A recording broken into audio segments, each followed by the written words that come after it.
Hi, this video is to demonstrate how you can look up a return item and enter it manually into Share. First thing you want to do is come over here to the navigator bar. You're going to go to Menu. You're going to go to Reporting Tools. You're going to go to Query. You're going to go to Query Viewer. Okay, what you want to do is you want to look up the NMS _ bank _ trans _ W _ recon _ status query. This is a very important query. We use it to monitor what has been deposited and withdrawn from the bank accounts. So if you have not clicked the favorite button to save the query down below, I highly suggest that you do that. What we're going to do is we're going to click Excel. I'm doing Excel because I know this is a bank account that has very few transactions. If you have a bank account that has lots of transactions, then you will need to schedule it. So what you want to do is you want to put your date range. I'm going to do July 1st, 2023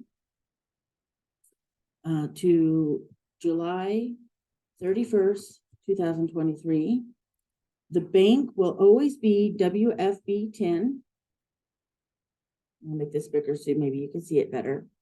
And then you're going to do your 4-digit bank account number. It's very important that you use your 4-digit bank account number and not the last 4 digits of your 10-digit bank account number. They are different. So in this example, I'm using 0035. Depending on what browser you're using, it could come down here. I'm using Chrome, so my downloads come up here, and I'm just going to click this file. Okay. So now what's happened is I'm going to click the Enable Editing. These are all the bank transactions that are happened at the bank. For this example, we are strictly going to look for bank statement codes, transactions that have a bank statement code of 469. Share on the depository account does not upload transactions that have a bank statement code. We sometimes call them BAI codes, but they do not, the 469. The 469s do not get uploaded into Share, so you have to manually enter them in. So what I'm going to do is I'm filtering on that account code, and I'm just making the raw data formatted so that way it's easier for me to see. And the fields that we're going to need are, we're going to need to obviously note the amount. We're going to need the bank date. And we're going to need the reconciliation reference ID. These are all very important fields, and we're going to use these fields to enter in the return item in Share. You can also highlight your deposit unit, which is your business unit, but in most cases you already know that. And we already knew the 4-digit bank account number for the bank account. What we might also want to come over here and do is note the bank addenda. This is a description as to why we had a return item. If we don't know what this means, you can reach out to the Cash Control Bureau at DFA or to the State Treasurer's Office, and we can try to get more information for you. So what we're going to do now that we have the data, what we're going to do is I have 2 screens. I'm going to move it over here to the second screen, and then I'm going to go back to Share, and then I'm going to go back to the Query Viewer so I can get to my navigator bar. We're going to come over here. We're going to click Menu, and I want to go up to the top of the menu so I can go into the Accounts Receivable module, the Payments, Online Payments, Regular Deposit. Okay. And what we're going to do now is your business unit should default, but in case it doesn't, you want to make sure you are on the correct business unit. In this example, I'm going to be using business unit 55300. Okay. The first thing that I'm going to do is come back over here and I'm going to pick my deposit ID. My deposit ID can be anything since I'm manually entering it in, but we want to be consistent with your coworkers because you don't want to accidentally enter in the same deposit twice. And the only way that the system will stop you is if you use the same deposit ID. So what you're going to do is, and the way I prefer to do it is I copy this reconciliation reference ID, or you can copy this IA number over here and use it. In many cases, it's the same, but sometimes it's different. So what you want to do is you're going to come over here to the deposit ID and you're going to paste it in here, and I'm going to hit search just to make sure that it hasn't been taken before. And then we're going to come over here to add new value and click add. If you do a lot of transactions, then this reconciliation reference ID is not unique, and your agency will need to come up with a numbering sequence to use for their deposits. But you want to be consistent so that way you don't, like I said, you don't accidentally enter in the same return item twice. Okay, so now what we have is we have the blank canvas for entering a deposit. The accounting date always defaults, but what we want to do is we want to change the accounting date to the bank date. We want to have the same date, the accounting date and the back date, because it's part of the automatic reconciliation process that we have the dates match. So what we want to do is we're going to change the accounting date to July 7th. And I always change the receive date to the same date. You don't have to. And the ender date will always be the date that we default to whenever we're creating the deposits. And that's perfectly fine. So what we want to do is then come over here to bank code. The bank code is always going to be WFB10. Okay. And then, and that stands for, WF stands for Wells Fargo, and B is obviously the bank. And then 10 is the year we went back to Wells Fargo. So it's Wells Fargo Bank 10, WFB 10. So it's always going to be that way until we change state fiscal agent banks. Okay, you're going to go ahead and you're going to put in your 4-digit bank account number. So if you remember, it's the same number that we use for the query. It's going to be, in this example, it's 0035. Okay. And then just to make sure that we have the correct one, what we want to do is 9993. Come back to our query, make sure we're getting the right one, 9993. Okay. So now we entered in the right bank account, and we verified it against the data that we are using. So we're going to go ahead and use a deposit type of R for return, because that's what this entry is. It's a return item. It's a 469. Money is being taken out of our depository account electronically. So what we're going to come down here now and do is we can either copy and paste the number, or you can type it in. Either way will work fine. I'm going to copy and paste it.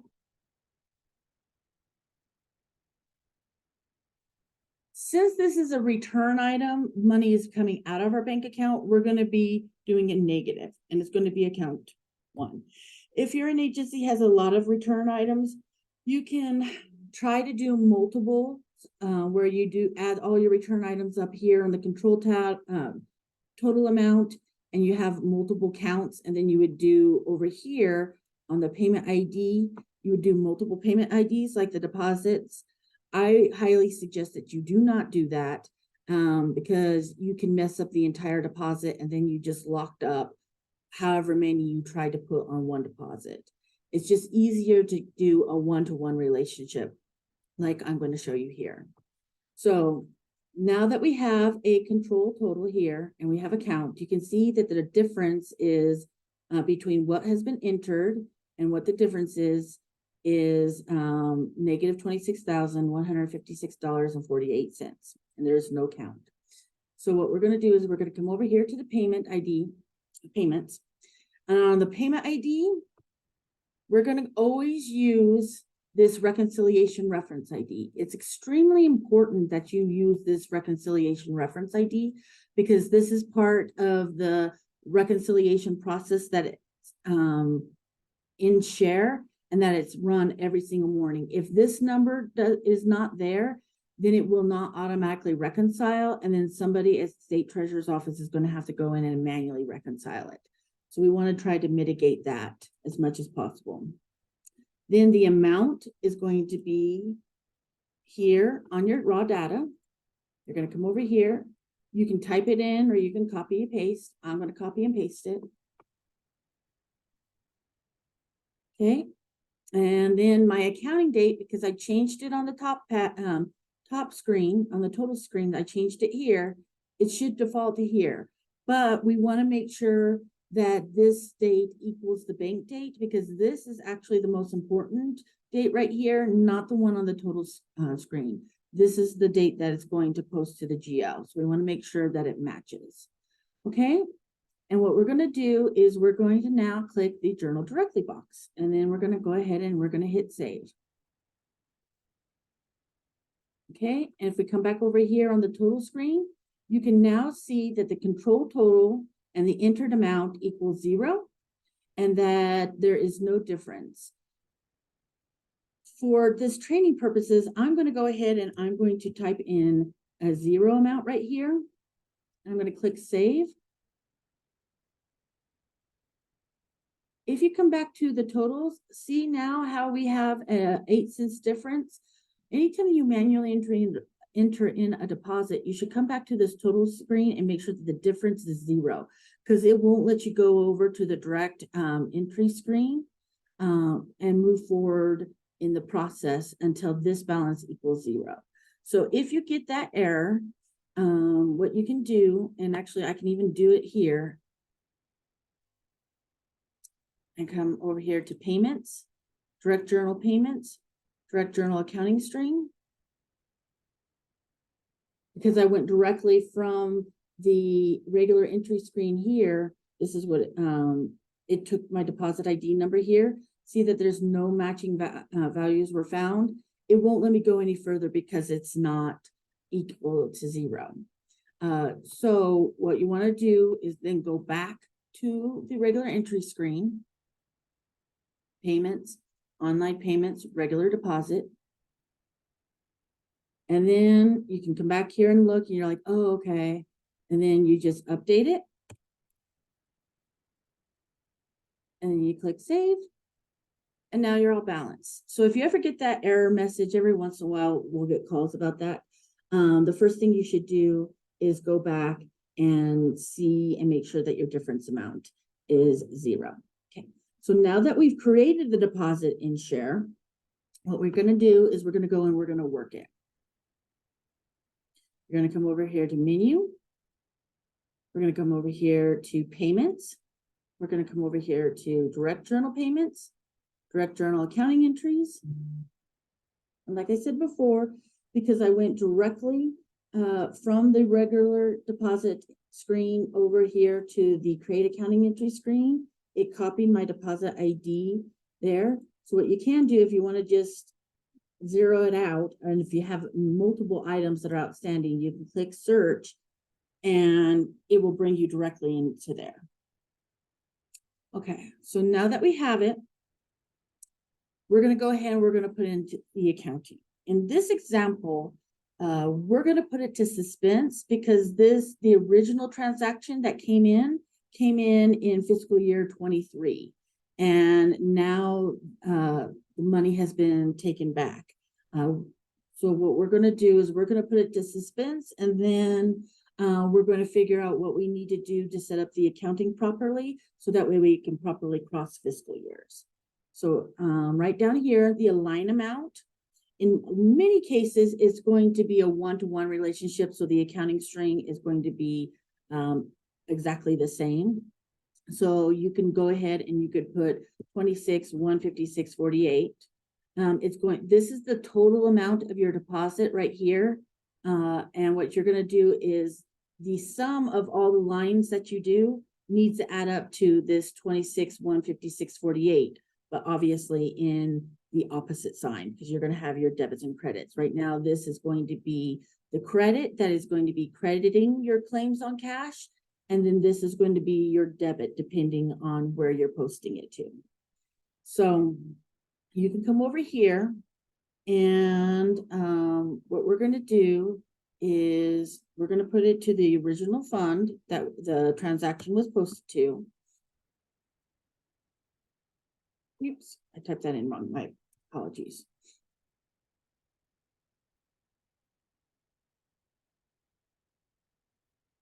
Okay, and what it's going to be is we're going to do 485. And then we're going to put 290900. That is where we are putting the receipts held in suspense, so we can properly account for it once we get more guidance or more information. If you know the original transaction, like a revenue code or another balance sheet account, you can post it directly there. It will save you time. But in this example, we're going to put it to 2909. Okay. Since it is a balance sheet account, we do not need a BUDREF. We do not need a department code. The more information, if you can put the department code, that would be very helpful if you choose to do so, but I would highly suggest not to do BUDREF in class, because when you cross fiscal years, those fields are sometimes closed during the combo edit. So that way people don't accidentally use the previous year's BUDREF in class by mistake. So once we have our full accounting in, we can look at it. If we needed to go ahead and add another line, we could come all the way over here to the end, and we can add this another line by clicking the little plus button. And then you can put in however much you want to do. And then you realize, okay, that's not accurate. I don't need that line anymore. You can then come over here and click the little minus button to remove the line. Okay. So now that we have the accounting in, what we're going to do is we're going to hit the little lightning bolt. Okay. Depending on how many funds you use and how many lines you use, you could have multiples. But at a minimum, you're going to have 4 lines. You're going to have the original line that you entered in, and then you're going to have the true cash assigned to this bank account on business unit 391401 that gets inferred. And since this technically is a journal entry between business unit 253 and 394, then it's going to infer the cash lines for you, the claims on cash. So your agency will have a negative or a credit to your claims on cash, 1018. And then on 39401, it will have a, in this example, a debit to claims on cash. So once it's all been done and everything looks good, preferably this would go over to another person to do another review. So we have checks and balances. In this example, I am going to go ahead and do it all for the purposes of this training video. So the second person would come over here and do the complete box. And you click save. And up until this point, you can go back and change anything that you need. If you decided that like this is not the right fund, you can uncheck this complete box and click save. It'll take the little icon away. At least it should. There it goes. Okay. And then, but notice how you can't change anything. What you need to do is, and I can make this, try to make this a little bit bigger. There's a little ledger with a red X. What you want to do is you want to click that, and it takes the cash lines off. And now you can go in and you can change it. And then you realize, oh, this is not the right fund. So I'm going to go ahead and I'm going to use my general fund. And then I'm going to go and now that like after the second person noticed that and they send it back to the first person who's keying it in, you can go in and like, okay, I'm going to go back and I'm going to put the lightning bolt and put the cash lines back on. So it's there. Now I'm going to go ahead and I'm going to click the complete box. And then I'm going to click save. Okay. And then give it one last look. And then you can see here that we have this budget check. It's the budget check icon. It's a little magnifying glass on top of a ledger. Once you click this, there's no going back. The deposit, unless there is some sort of combo edit error on it, which is rarely happens. Once you click that, it goes into valid status, and anything that you have to fix has to be fixed through a journal entry. So make sure up until this point that we have everything there. And once you feel comfortable, you can go ahead and you can click the budget check icon.